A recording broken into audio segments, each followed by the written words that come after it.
Добрый вечер. Молодые ишкаролинцы сняли в Марийских лесах мистический короткометражный фильм под названием «Клоузер». Его автор Андрей Огородников сегодня гость нашей студии. Здравствуйте, Андрей. Добрый день. Вы ведь музыкант. Откуда у вас желание попробовать свои силы в режиссуре? Честно говоря, да, я музыкант, и мне всегда было интересно кино. Кинематограф в любом его проявлении. И, в принципе, к музыке я пришел через кино. То есть я изначально слушал саундтреки к фильмам, музыкальное сопровождение, после чего, в принципе, и решил себя попробовать в музыке. Но так как мне всегда было интересно кино, я долго думал, как же все-таки попробовать себя реализовать в данной нише, и подумал, почему бы не использовать одну из наших музыкальных композиций в качестве саундтрека. И после некоторого времени и мучений сценарных все-таки решили сделать небольшой короткий метр. А у вас уже есть опыт работы в кино, съемок?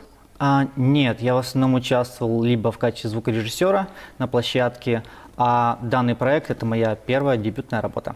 Как родилась идея короткометражного фильма и что лежит в основе сюжета?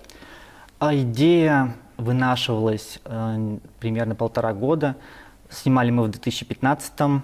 Следовательно, идея была в 2014-м.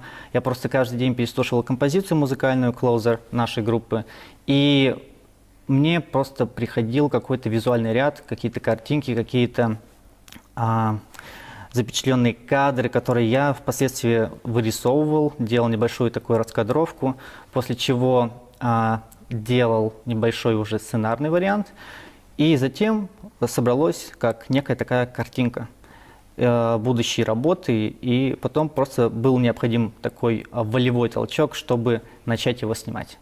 Это фильм мистический, насколько я понимаю. Он, скорее всего, сказочный, фольклорный, но в нем есть мистика, да. Никто еще не цеплялся за название такое «Closer» на английском языке, вроде бы мистический, с включениями русского, марийского фольклора, и тут вдруг название на английском. Это интересный вопрос, потому что нас всегда обвиняют, почему мы, живя в России, играем и поем на английском языке. На самом-то деле кино, оно, мне кажется, интернациональный такой продукт, что, в принципе, не имея навыков и понимания какого-либо языка, зритель посредством своего визуального аппарата сможет представить и понять картинку без звука. Даже сам Альфред Хичкок говорил, что кино должно быть простым и понятным, и при моменте монтажа нужно отключать любые звуки, любые звуковые эффекты. И если картинка будет понятной, то фильм удался. Вот как расшифровывается тогда это название? Название расшифровывается как «близость», «близко». Почему именно такое? Именно отталкивались от песни, названия песни? Да, скорее всего, отталкивались от песни, потому что песня идет с одноименным названием. А мистические составляющие присутствовали при съемках?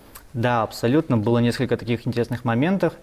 В одном из съемочных дней мы в основном всегда зависели от погоды, потому что у нас были съемки на натуре, в лесах, вдали от цивилизации.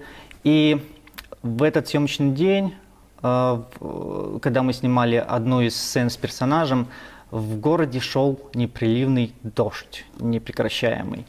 А мы все время боялись, почему, чтобы не пошел дождь на нашей площадке, потому что нам не было где укрыться. И, в принципе, как мы только закончили снимать, сказали «стоп, снято», залезли в машину, погрузили наши вещи, тут же пошел дождь сильный. А когда мы приехали в Ишкаралу, то узнали, что здесь дождь просто затопил все улицы и дороги.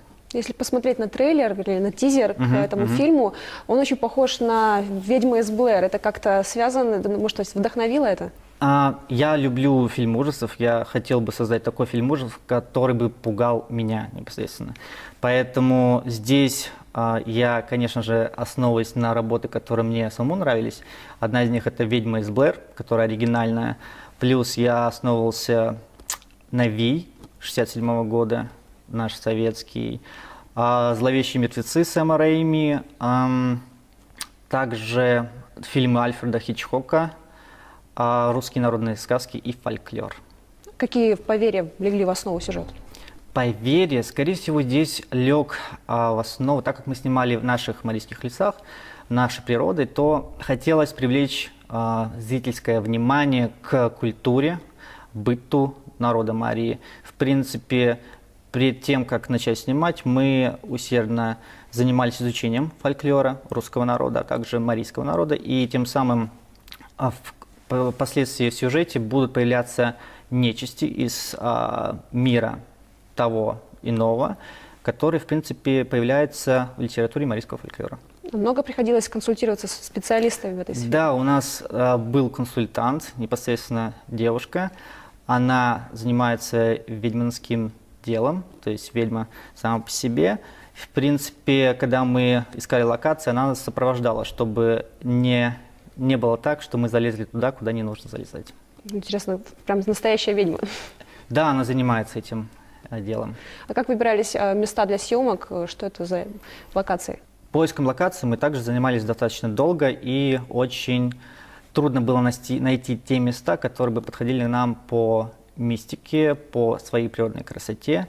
Одной из такой локаций являлась Марийская Швейцария. Это находится в 30 или 50 километров от города Ишкарала. Там такая возвышенность, в принципе, все это красиво выглядит, потому что природа там не тронута. Но так как мы заручились поддержкой от дирекции парка Мари Чудра, в принципе, у нас был допуск снимать сцены на заповедных территориях, куда, в принципе, человек не мог попасть. Тем самым мы снимали в самых, что и не есть, лесах, нетронутых людской цивилизацией. Да, дремучих лесах. Потому что одна из задач, которая ставилась у нас перед съемками, это показать нашу природу, нашу марийскую природу, марийскую красоту лесов, так, как еще никто не показывал. То есть показать ее на современном, большом, красивом уровне. Но хоть это и короткий метр, все-таки вложений требует, наверное, немалых. Как-то получилось заручиться поддержкой власть имущих, или все-таки это был краудфандинг, когда собирают всем народом? Самое сложное, что было в данном проекте, это найти людей, которые бы приняли участие на добровольной основе, на идейной основе. Но, конечно, мы заручились поддержкой от управления города Ишкарала, также организационно-культурного центра, Министерства спорта и многих других организаций, которые помогли нам реквизитами. Кстати, нам помог также театр оперы именно балета. Он предоставил нам какой-то реквизит, костюмы для персонажей. И, в принципе, мне кажется, что без этой поддержки не получилось бы так, как оно вышло сейчас. Как удалось найти команду единомышленников, которые помогли реализовать эту идею? А единомышленники находились достаточно трудно, потому что у нас в Ишкарале не так много ребят, которые бы занимались кино профессионально. Снято очень качественно, если посмотреть. Спасибо. У нас принимал участие оператор Олег Хорошавин. Он оператор, который помогал нам при съемках предыдущих наших видеоклипов музыкальных. Сейчас он работает в Москве, снимает федеральные рекламные ролики, также реклама для блогеров и прочее. В принципе, то, что он откликнулся, было очень здорово, потому что очень мало людей, которые бы решились провести свое лето в каких-то лесах с мистикой.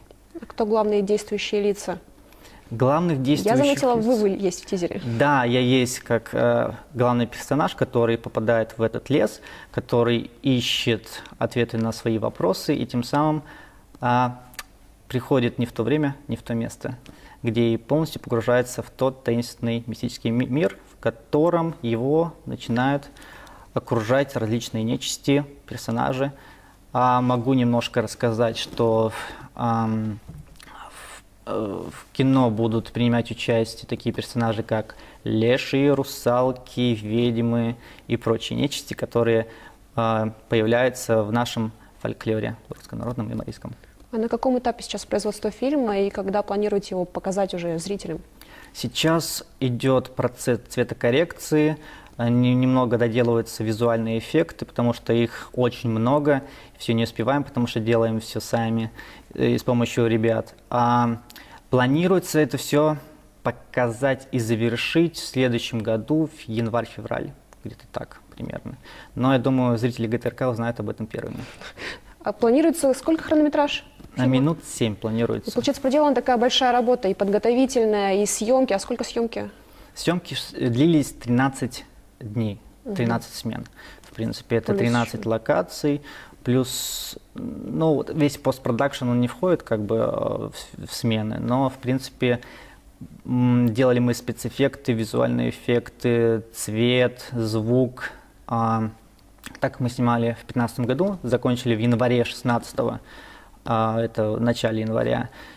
Вот до этого момента идет как бы постпродакшн. Получается, такой огромный труд и выливается в 7 минут. Что это все-таки искусство ради искусства или есть какая-то цель? Цель, скорее всего, показать людям, что у нас есть талантливые ребята, которые занимаются кино, которые могут это делать, делают это здорово и, я бы сказал, на мировом уровне. Я не побоюсь этого слова, потому что, в принципе, картинка собственными усилиями снятая достойно уважения, достойно уровня. А какую реакцию зрителей вы ожидаете? Реакцию я ожидаю, что люди будут местами сидеть с открытыми ртами, потому что там есть ужас, там есть смех, там есть красота и лирика. И мне кажется, что любой зритель сможет найти что-то свое в этом ролике, хоть небольшом, но он не останется равнодушным. Вы сейчас запустили даже акцию в соцсетях, насколько я видела. Можно запечатлеть свою реакцию на видео. Вот есть какие-то такие неожиданные реакции, которые вы увидели, судя по тому, что выкладывали в сеть? Да, мы сейчас запустили такую интересную акцию, вроде не видели, что кто-то ее провел ранее. Мы сделали такой тизер-челлендж, то есть любой человек, который впервые видит ролик, этот рекламный, он может запечатлеть себя перед просмотром этого ролика и посмотреть, как будет меняться его выражение лица, его состояние во время просмотра этого ролика. У нас сейчас порядка 10 участников. Приз, конечно же, попасть посмотреть сам ролик первым. И одни из самых интересных реакций – это падение со стула. И потом реакция, где человек просто-напросто в порядке эмоционального состояния эффекта просто говорит то, что он видит, и потом остается такой в шоке. Но на самом деле реакции все уникальные, все интересные и все искренние. Поэтому акция идет до сих пор, и, в принципе, любой человек может принять в нем участие. Всегда такой вопрос еще задается. Вот что вы хотели сказать этим фильмом? Что я хотел сказать этим фильмом?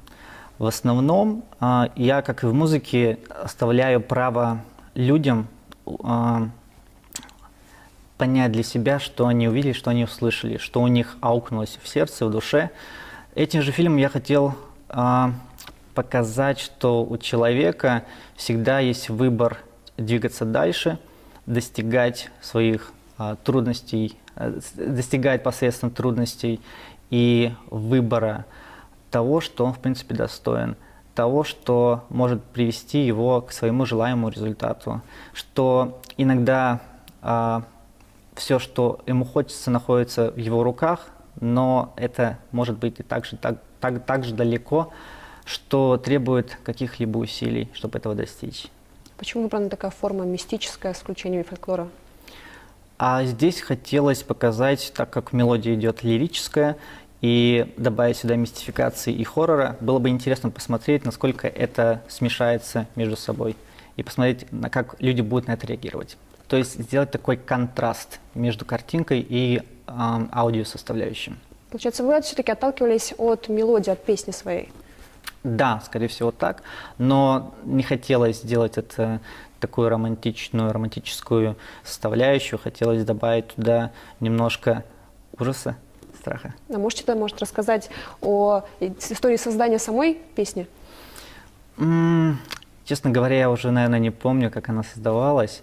В основном мне вся музыка, вся мелодическая составляющая приходит где-то извне, и самое главное – это успеть уловить ее, успеть ее записать, успеть ее как-то осуществить, перенести на инструмент, чтобы потом в дальнейшем над ней работать. Как создавалась эта мелодия, не могу сказать, поэтому, наверное, не вспомню. После короткого метра какие-то планируете еще снимать работы? Да, хотелось бы продолжить в данном русле себя проявлять. Сейчас мы работаем с другом Андреем Полкановым над сценарием разных короткометражек, у него очень много идей. Сидим, думаем, и я надеюсь, что если найдет отклик данная работа, то, в принципе, почему бы нет, почему не продолжить себя в данном русле. какая дальнейшая судьба может быть у короткометражек? Понятно, вот полный метр — это прокат или, быть может, просто признание зрителей, а короткометражка, что это такое?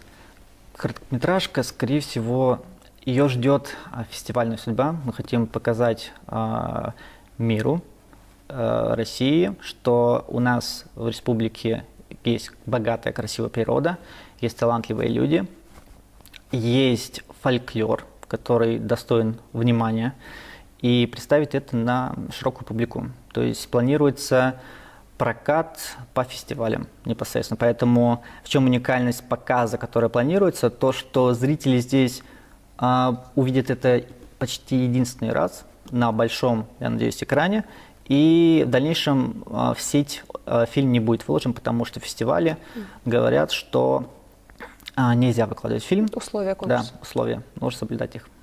А тяжело ли добиться того, чтобы все-таки короткометражку организовать такой открытый показ для всего города?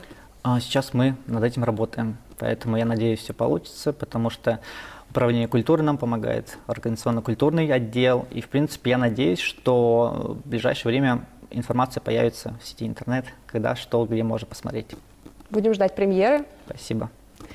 Сегодня гостем нашей студии был лидер ешкаролинской рок-группы «Фабилория» и начинающий режиссер Андрей Огородников. Всего вам доброго и оставайтесь на телеканале «Россия-24».